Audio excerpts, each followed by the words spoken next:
So the only thing I noticed in the swing is that you have very little wrist setting. So like, if you look at this point in your swing, when your arm is like parallel to the ground, it looks like the club is very much behind you. So let me look at it from the other angle. Let me zoom in a bit. It's like the arms are going this way and the club is going pretty much straight back.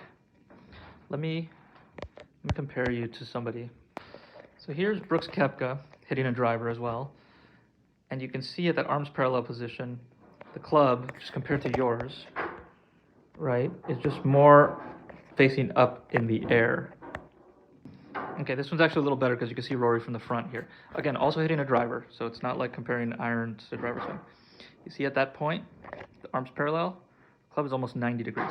Now, a lot of pros won't have it exactly 90. They might be more like that, you know? So it doesn't need to be directly straight up, but yours would be the equivalent of being like that.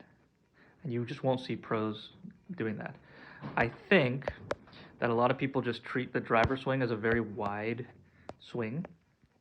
So let me look at your setup.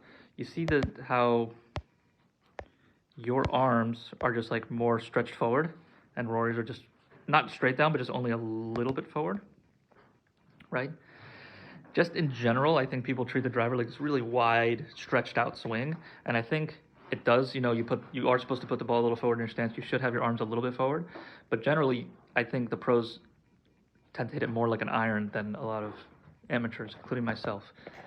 It's sort of the tendency with the driver. So I think getting the wrist set a little earlier, because you do it here. Look,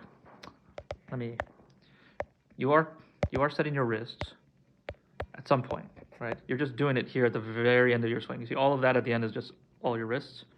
And so it's going to mess with your tempo. It's going to make it harder to control the club than if you had already got the wrist set there. You'd probably get a smaller backswing as well, which would just make the whole thing easier to control.